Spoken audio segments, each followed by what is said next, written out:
What is going on, Headliner Nation? Jake and Kyle coming back at you to talk about Week 5, Kyle. And as much as I'd like to think that the NFL season is starting to normalize a little bit, there's still a lot of wacky crap that's going on each and every week. So today's episode, we're talking about our hits, our misses, and some of those studs who dudded in Week 5. Yeah, is football, is there anything normal about it, though? I mean... Not a whole lot. I mean, a little bit. Every once in a while, you like when a stud performs, you're like, that's what I expected to have happen. I was waiting for. Yeah, but I feel like we're so far gone from that. But we did start Monday morning with the firing of Matt Rule. I mean, here's the thing, though, and great opportunity to talk about this for just a quick second. There will be timestamps down below for everybody who's impatient. So now that Matt Rule is gone, Steve Wilks is in there. As a Cardinals fan, I can tell you a little bit about Steve Wilks. He was there long enough in Arizona for a cup of coffee. That was about it. To draft Josh Rosen. Exactly. They went 3-13, and he had the worst overall offense in the NFL, despite still having guys like, Larry Fitzgerald and Christian Kirk, and Chase Edmonds was there at the time. I mean, there wasn't like a great team. Yes, Josh Rosen was the quarterback, so that was a problem. But overall, does this excite me for Carolina? I don't think so. Not a whole lot. I don't think it could get much worse than what it has been. So I don't think we're going to go downhill at all. It can only go up from here. And hopefully they kind of open this offense up a little bit more, and DJ Moore can be a little bit more of a thing. That's basically the same thing I was thinking as well. Like, will it get a lot better?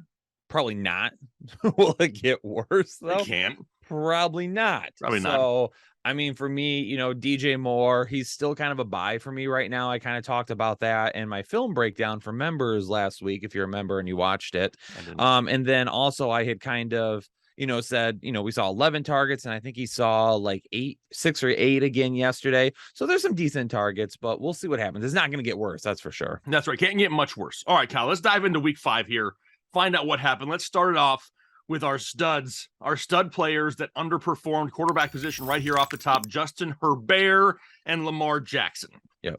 Now, did they absolutely kill your fantasy team? No, probably not. But when you go into a game with quarterback options like that you spent a high draft pick on getting, you expected more than what you got.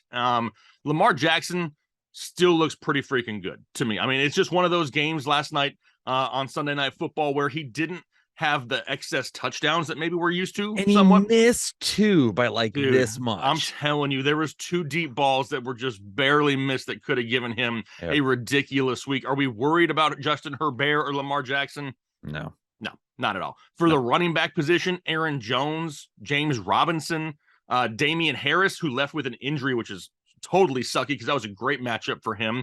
We have Jamal Williams and Miles Sanders. Now, out of the running backs right here, Kyle, is there any other name that stands out, maybe besides Damian Harris, since we know he's probably going to miss some time, that really surprised you on Friday or on Week 5, excuse me? I think I don't think there's any like big surprises. I think I do want to mention though with Aaron Jones that even though it was a down performance, we haven't seen AJ Dillon take away his ceiling, and we've actually seen AJ Dillon struggle even more than what Aaron Jones has. So we still got to, I think we're, even with a bad week with Aaron Jones, I think there was a whole lot of still kind of hesitancy with him based around AJ Dillon. And I think we just need to realize that probably isn't the case right now. Yeah. Aaron Jones still averaging over 5 yards per carry. Didn't look bad when he's getting the football. I think what kind of limited him in Week 5 was the involvement all of the sudden of heavy Randall Cobb. And Randall Cobb all of a sudden turned into like vintage Randall Cobb. Was it 13 targets? It was crazy. And I think some of those shorter targets that sometimes we see going the way of Aaron Jones, they just happened to go towards Cobb this week. Yeah. So that really lowered the ceiling. James Robinson, is he starting to lose touches to Travis Etienne? That's something we're going to cover later in the week in the running back show, but there's a little bit of concern there. We mentioned Damian Harris and his injury. Ramondre Stevenson about to go off. Jamal Williams. I'm not overly surprised about Jamal Williams. I think he was one of those guys who I had a little bit lower in my rankings this week, just due to it being a more difficult matchup. And then he underperformed a little bit, maybe a little bit lower than we had hoped. But like all the Lions. Exactly. But here's the thing with Jamal Williams is now we start seeing a bye week coming up, and then DeAndre Swift more than likely back. So whatever value we had from Jamal Williams is probably gone for the time being, at least. What about Miles Sanders? I mean, with Jalen Hurts being the quarterback there, you know he's going to lose some of those goal line touches, Yeah. but Miles Sanders still looks pretty good, and he's still the clear lead back in this offense, dominating the snap share. I'm not really worried about Miles Sanders either in the game going up against Arizona, and I can say this as a Cardinals fan, just like you can say things about the Lions, Kyle. If the defense in Arizona shows up, they are dominant.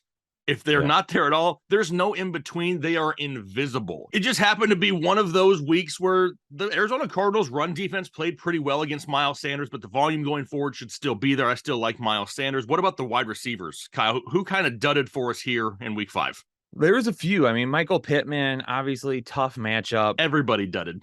Everybody dudded in that matchup. Even the viewers dudded on Thursday Night Football. Yes, the viewers, everybody in the stadium. Yeah. So, I mean, obviously, I think that was to be expected. Chris Godwin was one. Talked about it in the start and sit show. Had a lower score because of the volume we've seen so far. Had a few people give me some crap about that. And I was like, we're still going to start him. I said, I think we got to be careful with that upside. And we did. I mean, he saw some volume still. But there just wasn't any upside to it. Tyreek Hill, he's banged up right now. We know Jalen Waddle's banged up. They had to go to a third string quarterback. Amon-Ra St. Brown, unfortunately, I think he hasn't quite worked his way back to 100% yet, but he gets the bye week now. CD Lamb, really his first underperforming game with Cooper Rush, it feels like. So, he's going to get Dak Prescott back pretty soon. AJ Brown, I think this is what we talked about in the offseason with AJ Brown. We were never truly against drafting AJ Brown. We were just concerned about his ADP and whether or not he was going to be able to stay consistent for several factors. One, Jalen Hurts, how much he runs. And I will say this about Jalen Hurts. He's taken a huge step forward this year. He is 100%. Much better than I anticipated. He is a true MVP candidate. He is playing very, very well. But we also knew that Dallas Goedert was going to get looks. We knew that Devontae Smith wasn't just going to disappear. And because of that, it was going to lead to up and down performances from AJ Brown. So I think that's one of those things where we're still, being very cautious with, yes, he's going to get targets, but other guys in that offense will get targets too. Jamar Chase, I'm going to chalk that up to crappy coaching. I mean, I might do a film breakdown on that game and just how bad the play calling was for Zach Taylor. It was bad. It was really bad. Awful. And some of the play calls made no sense either. Like Jamar Chase is a legit wide receiver one. He's an alpha. Why are we lining him up in the backfield? Yeah. Not just that. How many times can you run the same play? I think I saw the wide receiver screen pass to Jamar Chase 3, 4, 5 times, and it didn't work other than the very first time in the game in the first quarter. It's the only time I think he got a first down on it. It does. It's just trying to be too cute, right? Because you got to the Super Bowl last year. Why aren't you doing what got you there last year? Why are you trying to change things around? Yep. It looks like Joe Burrow becomes uncomfortable. Let these guys play and do what they do. I 100% agree that that's probably more on coaching. Yeah. And then from the tight end position, Gerald Everett, kind of a shocking bad game. That one caught me off guard. I thought he was going to have a much better week. Still no Keenan Allen back. So, we've seen Gerald Everett be a legit top 10 tight end, offer you decent volume and upside. He only had one reception yesterday, which was very, very odd. TJ Hawkinson, I brought this up last week that the dude, we've seen this before, right? He has a huge game and then the dude disappears. Now we all get excited and everything. Yeah, everybody stunk for Detroit again. So, I mean, that's one of those things where, obviously maybe you have to take it with a little bit of a grain of salt, but we've seen this with TJ Hawkinson before in it's the way it is. He'll have a big game and then they'll go away from him. And yes, Amon-Ra St. Brown was back, but if he truly wasn't 100%, why weren't we getting more targets over to TJ Hawkinson? And then Tyler Conklin, another one that we're just keeping an eye on because, we kind of mentioned this one too. Those targets might start disappearing a little bit just because Zach Wilson didn't really use the tight end last year. So we don't know if he's going to this year or not. So we just got to keep an eye on that. Yeah, for sure. And with him being a top 10 tight end on the year, he's a guy that a lot of people are counting on starting, especially when we have guys like Kyle Pitts, who's underperforming. Maybe it's somebody who got the Tyler Conklin, threw him in their lineup, and he underperformed. Okay, Kyle, let's talk about some of our bigger misses then for week 5. And I'm going to be full honest here. It was a pretty good week. It was a really good week. We didn't have very many really bad Definitely misses. the best week of the season so far, honestly. Just by looking at it, I feel like this was the best week we've had all year long. So when it talks about misses right off the bat, it's Thursday Night Football. Both Russell Wilson and Matt Ryan were a miss for me. Did I have high confidence starts on them? No. Neither one of them were even inside my top 12, but I don't think anybody was expecting the horrific performance overall in that Thursday night football game, myself included.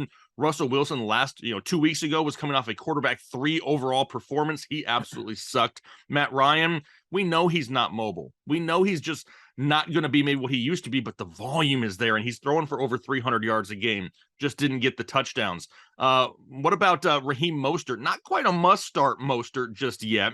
We might be We may really be close, pretty though. freaking close to that, though, because Raheem Mostert is Especially dominating. with bye weeks coming up. Exactly. Then he's absolutely dominating touches in this backfield. Chase Edmonds is not really doing a whole lot. Raheem Mostert, somebody who they're relying around the goal line. We don't know the quarterback position going forward. Do we have Tua?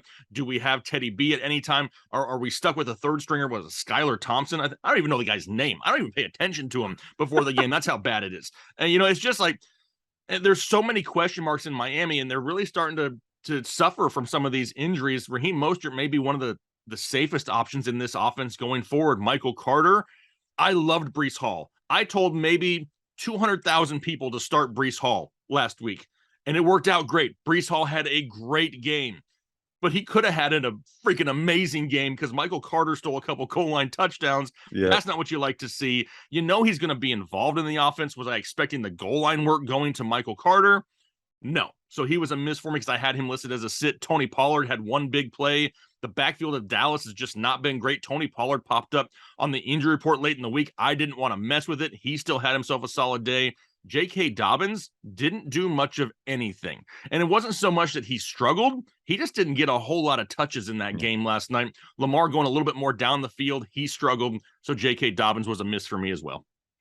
Yeah, for wide receivers, Christian Kirk has been super reliable basically all season now. He did have, game last week where, saw really only a couple of plays that made his day. So we really just want to track, is this a downward trend? Is it just a blip on the radar for a couple of weeks? Unfortunately, he didn't produce. Garrett Wilson didn't produce either. Again, that changed over to Zach Wilson at this point. We're really trying to keep an eye on that.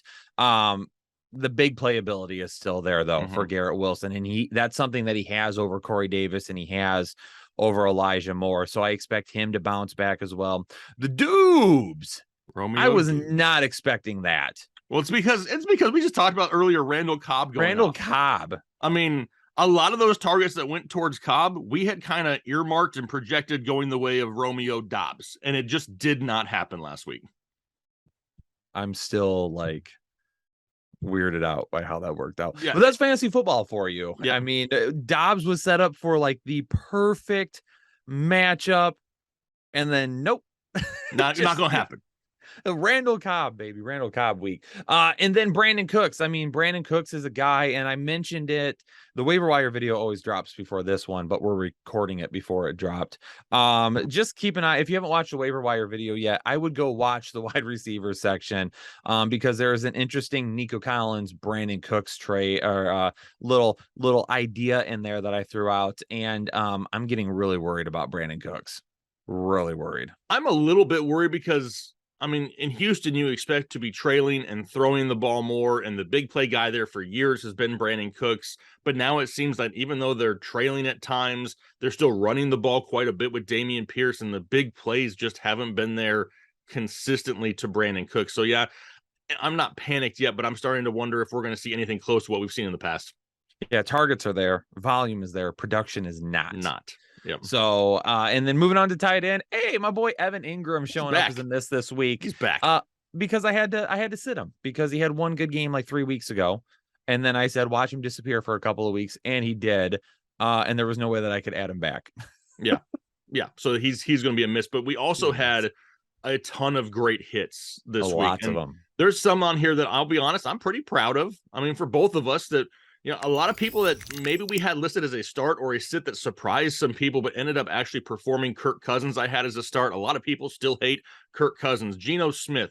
I have been on the Geno Smith bandwagon for weeks saying this guy is a legit quarterback. We should be starting him in fantasy football. He is continuing to prove that right. Tom Brady. I had people earlier say, hey, I think Tom Brady's done with. Well, once Tom Brady gets weapons back, he's still going to throw the ball quite a bit. You know the touchdown upside is going to be there. And when you have pass catching running backs like Leonard Fournette and Rachaad White, it kind of boosts that opportunity that even once they get on the goal line, he may not lose the goal line touchdowns to running plays because they can, throw it out of the backfield to one of these running backs. He was a hit for me once again, and so was Carson Wentz. I did not want to start Carson Wentz, especially with no Jahan Dotson and then no Logan Thomas. But I stuck with it, and Carson Wentz ended up being a solid start for you. Antonio Gibson, his teammate, I jumped off this bandwagon, and I said early on, once Brian Robinson Jr. comes back, you are no longer starting Antonio Gibson.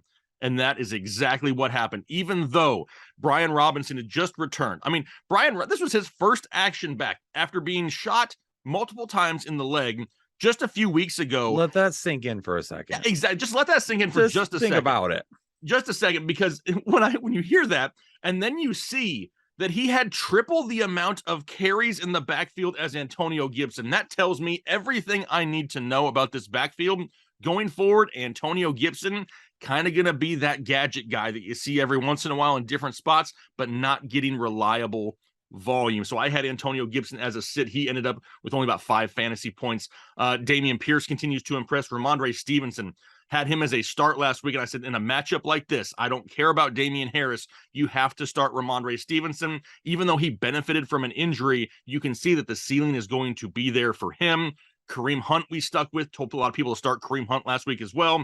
Alvin Kamara in his first game in what felt like forever. I said, you know what? I'm going to put this guy inside my top 12. I mean, he still deserves to be there in a decent matchup with no Michael Thomas. The cards just aligned for a big Kamara game. Rashad Penny I had listed as a sit. Now he ended up getting injured this week, but still leading up to that injury, he wasn't doing much of anything. Breece Hall was one of my starters of the week. He is definitely somebody who produced huge numbers. James Conner was a sit.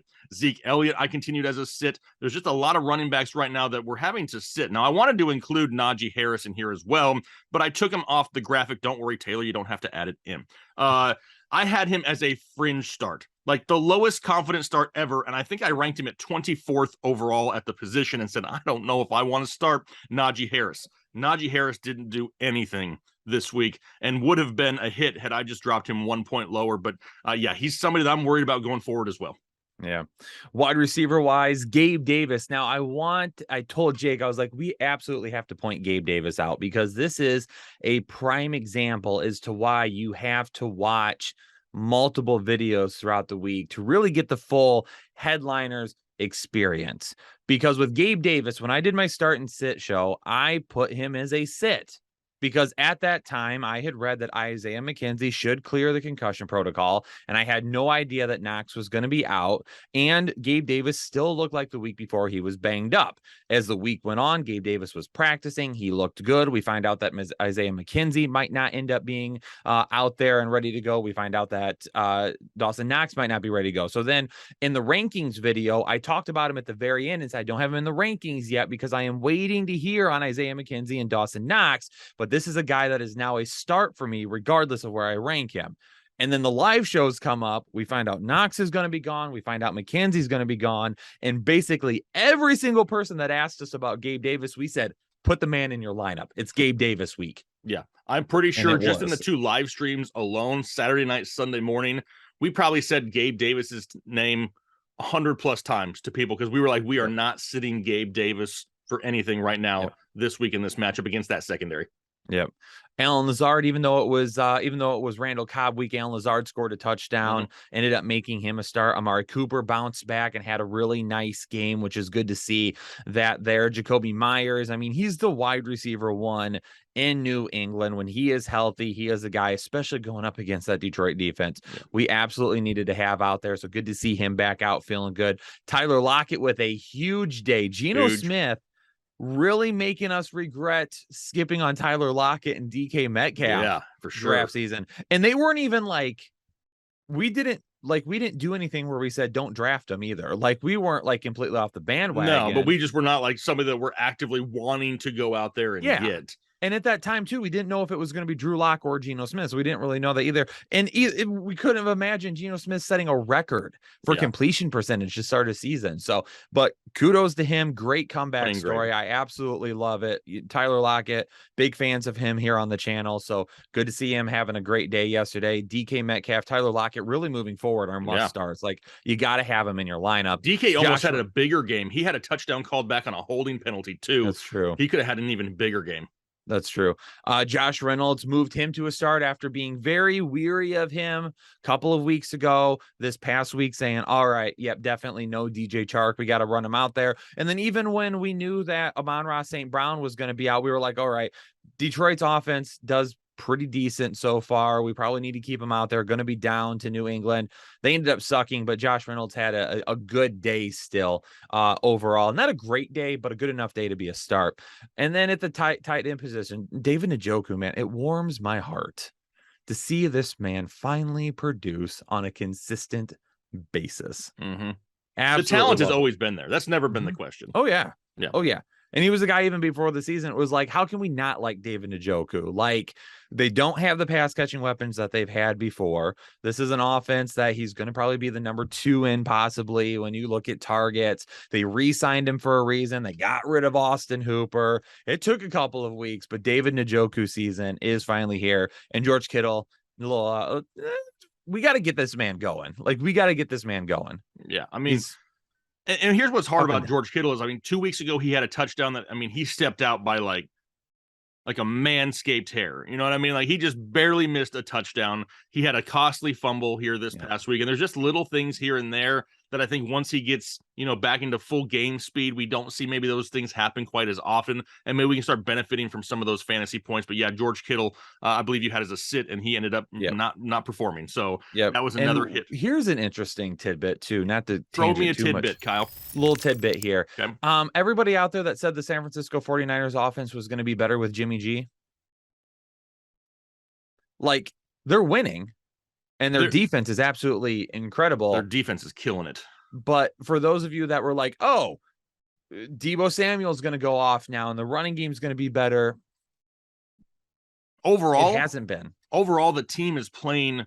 They're playing great. They're playing but from great. a fantasy standpoint, the offense isn't giving you anything right now. Not a Deebo, whole lot. If he didn't score a touchdown yesterday, you were screwed. Yeah. I mean, it's going to be one of those things where there's going to be a lot of touchdown dependent plays going forward. Luckily, they have some guys that are capable of that yak to get those yards after the catch. Jimmy G is exactly what we've said for years. He is going to help you win ball games. He is going to be a solid quarterback that's going to minimize turnovers for the most part, and he's going to give you a chance at the postseason. That is Jimmy G in a nutshell.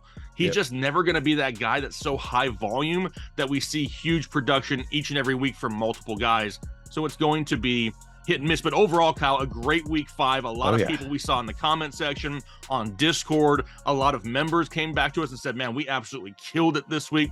Thank you so much. But people got to remember, me and Kyle are just here to relay information, right? We're getting you stats and we're getting you information. We're giving you our opinion. But when you're making these decisions on these players and you're putting them into your lineups and you're winning and you're coming back and thanking us, you don't have to it's you that still did it. Remember, you are still in control of your team. You are the one making the decisions and clicking the start icons and whatever platform you play on. We're just glad to be a little bit of a part of it. So, Kyle, I'm hoping that this is like the start of a positive trend here. The last couple of weeks, I felt pretty good about week 4, week 5. Now going into week 6, things are starting to, like we said, to normalize a little bit. And I'm looking forward here to a lot of upcoming wins from a lot of these studs that are starting to perform. Yep, that's the upward trend. That's this right. way, the rest of the season. That's what we're trying to do. Right exactly. here. 100%. So if that's what you're looking for, you found the right spot. Make sure you hit that like button. Consider subscribing if you have not already. If you haven't, why haven't you? We got you covered with everything you need. Waiver wire just dropped. We'll have start sits coming out, rankings, injury updates, everything you need here for the week coming up once again in week 6. Looking forward to doing that. But for now, myself and Kyle are going to get out here because we have a butt ton of research to go do here for week 6. But hopefully you guys have a great rest of your day, a great week, and we'll talk to you later.